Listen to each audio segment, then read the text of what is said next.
So I'm dialing the SBA disaster line to get an answer directly from them about a couple of questions that I have had about these SBA loans and specifically how the interest portion is going to work in the payments.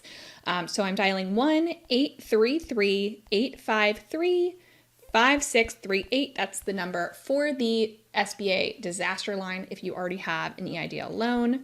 Welcome to the U.S. Small Business Administration COVID Economic Injury Disaster Loan Customer Service Center. The next available agent will be with you as soon as possible.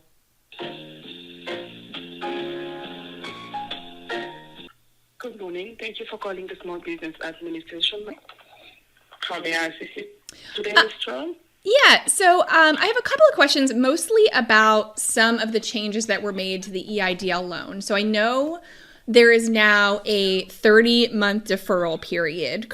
And one of the things that I had a question about is how that 30-month deferral period is going to be treated when it comes to the payment. So, for example, are they going to be changing what the payment amounts are that are due to account for that additional interest that's being accrued? Or is that going to be a balloon payment that's going to be due? And when would that balloon payment be due? So, just trying to understand how the interest is going to work on these loans with the deferral period. Okay.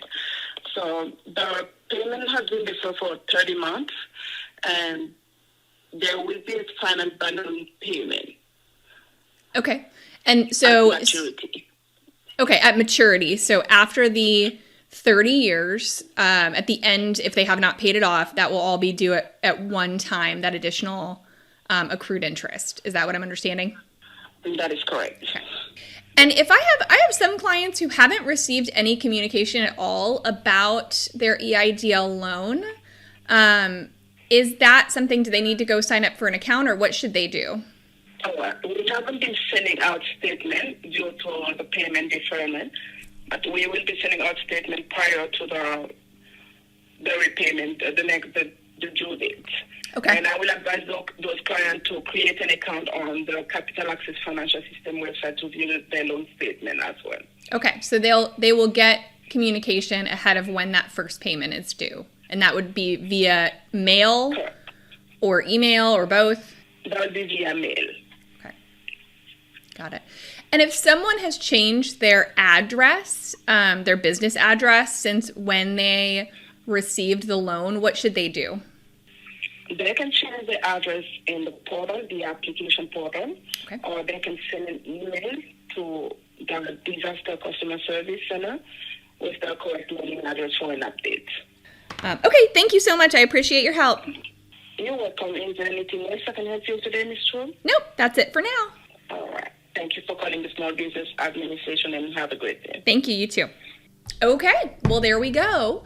So it did confirm, and I actually called twice. I called once earlier, and somebody was a little bit more confused with what I was asking with the balloon payments. And originally, they had told me that the balloon payments start on the first payment, but then they changed eventually and said, actually, no, it's at the maturity.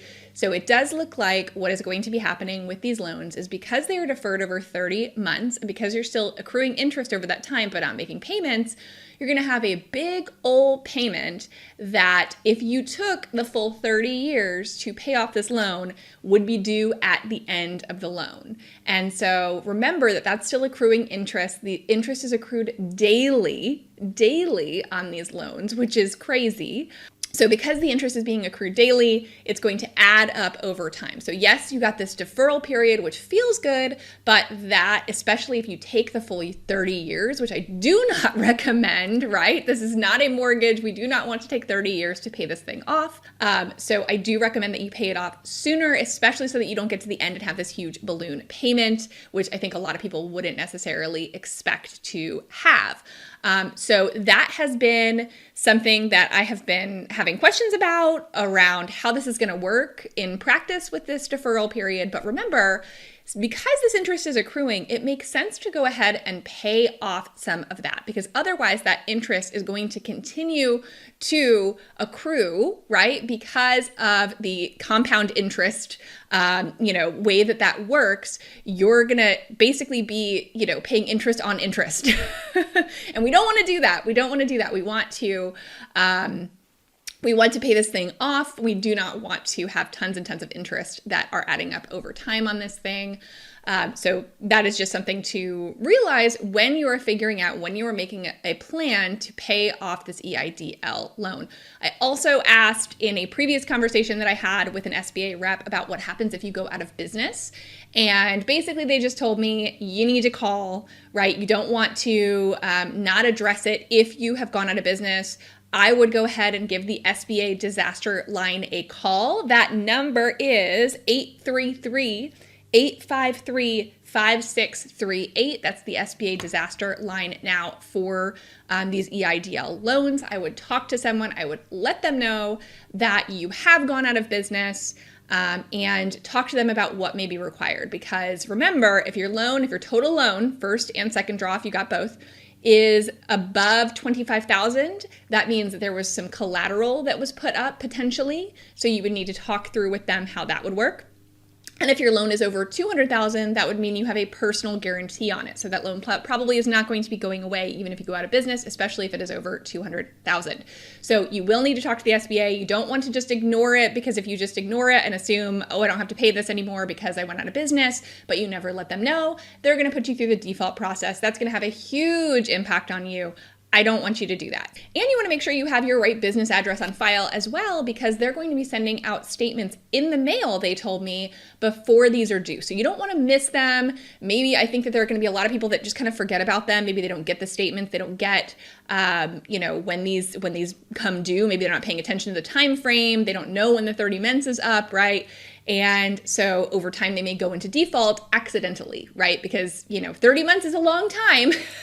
You may have gone through a lot of things to enable to get funding during COVID, and we don't want to forget about it, right? This is a loan. This is something that is required to be repaid. So you want to be paying attention to it. You want to know when that loan is coming due. You want to prepare for what those loan payments are going to be. And ideally, you want to be paying additional on those loans to get that paid off quicker, right? We do not want this thing to last 30 years, like I said. So I wanted to demo really quickly this EIDL tracker, and it is also an interest calculator. So we do have a tracker, which will help you basically log what you spent your EIDL on, which I do recommend you do.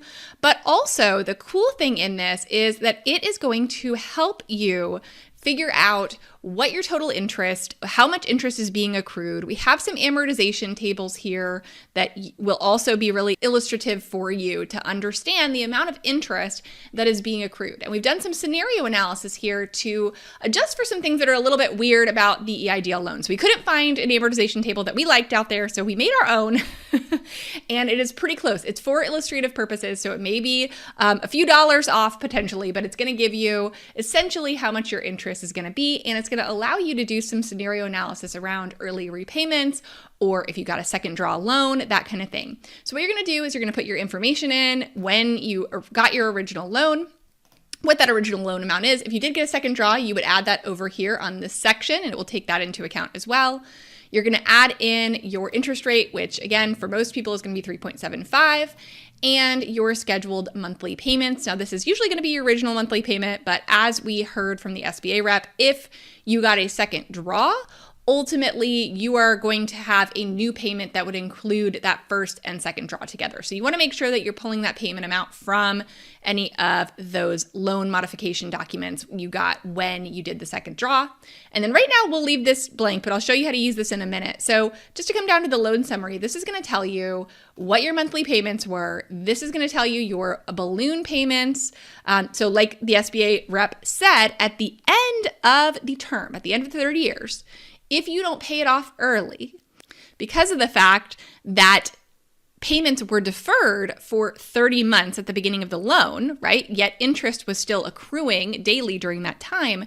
That means that if you don't pay that up front, ultimately you're going to have to pay that at the end of the loan. And it's going to be big because it's going to have accrued interest for an additional 20 some years, right?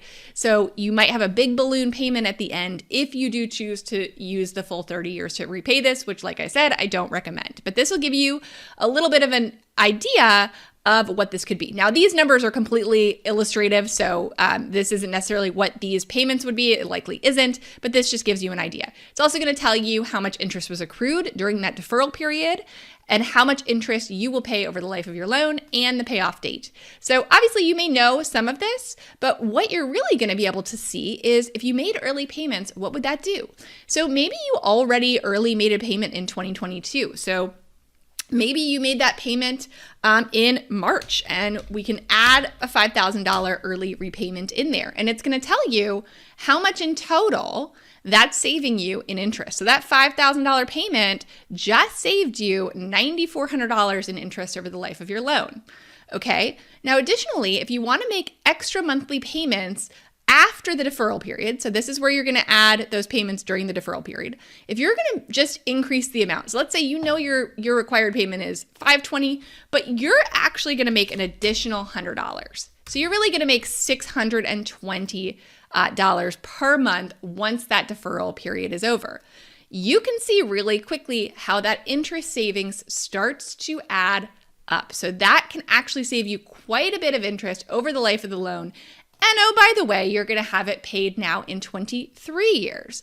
So if you want to make a plan to say, okay, well, how would I get my loan paid off in 5 years, let's say, you could play around with this a little bit to figure out exactly what you would need to do to pay your loan off as fast as possible and to reduce the amount of interest that you're going to pay over the life of the loan. Now, this is a personal decision based on your own finances, but I do recommend this. This will help you make an informed decision about how you want to pay back this loan. So again, this calculator has been fully updated. If you already own it, you should have an email or you will be getting one soon with the update.